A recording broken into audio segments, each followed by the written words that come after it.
The video purports to show Syrian forces making arrests in the suburb of Damascus.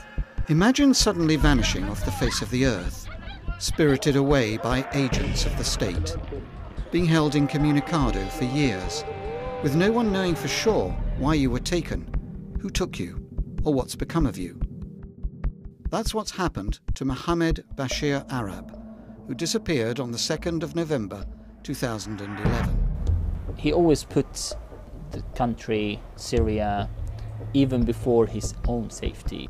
And to Ali Mahmoud Othman, who disappeared in March 2012. He was gentle, quiet. Anything he could do to help, he would help.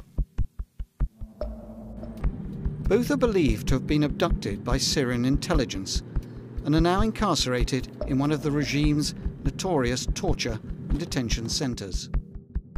And there are more than 25 of them, scattered around the country, some shrouded in secrecy. It's rare for a former disappeared to talk publicly about their experiences, if fortunate enough to return. We were about 50 persons in a cell that was 3 by 4 meters. Because of the crowdedness, the diseases and the infections were transmitted from one to the other. We are not supposed to utter any word. Once they hear any voice coming from the cell, the detainee, he gets beaten until his hands swells, get yellow, and he starts beating them on the legs. I still have my scars on my legs.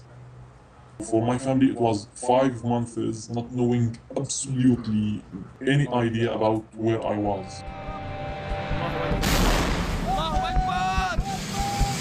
No one knows the true number of the victims of enforced disappearance in Syria, but it runs into thousands. And those numbers will have been considerably swollen with the clampdown on all who oppose the rule of President Bashar al-Assad. Ali Mahmoud Othman, a citizen journalist, was one. Part of a network of activists who ran the makeshift Homs media centre. It assisted foreign broadcasters and journalists in getting their stories out when the Syrian army bombarded the Baba Amra neighbourhood of the city. One of those Ali helped was Paul Conroy, who was injured in the shelling. Well, we finally got into Homs last night.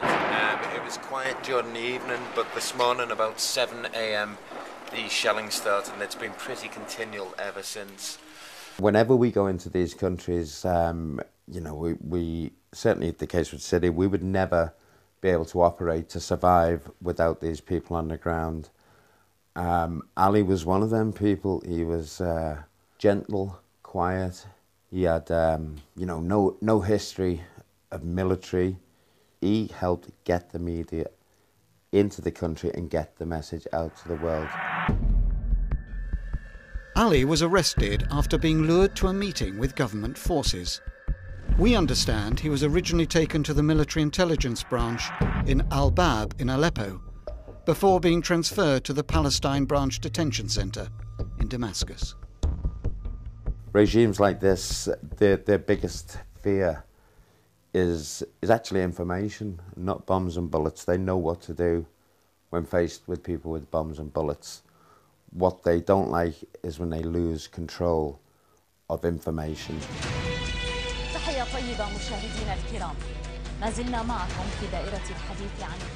Shortly after he disappeared, Ali reappeared on state television. It was claimed that he'd been arrested for cooperating with external powers plotting against Syria. It's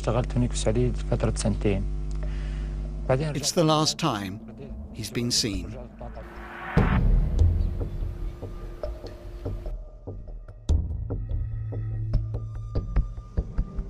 Dr. Mohamed Bachir Arab may have been disappeared for helping to organise peaceful protests in his hometown of Aleppo. But no one knows for certain. He just vanished.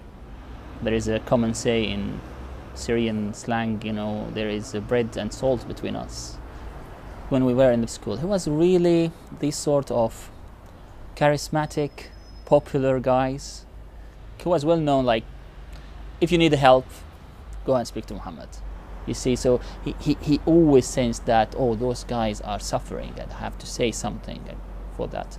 He's like encapsulating the civil, secular, peaceful way forward. Released detainees claim to have seen him in a military hospital in Aleppo, and there have been further reported sightings in 3 other detention centres in Damascus. In Syria, for every 10 friends you have 100 enemies.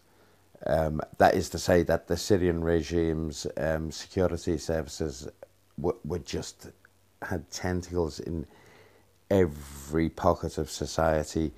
I think it's not about getting information. I don't think that it's about protecting themselves even. I think it's about humiliating. It's about dehumanizing them. With reports of widespread systematic torture or other ill treatment and thousands of deaths in custody, the families and friends of all of Syria's disappeared continue to live in anguish, fearing every day for their loved ones' safety and hoping for their return. It's some of the worst forms of human abuse I've ever seen. People go in, people don't come out. It's impossible for people to find out where people are being kept.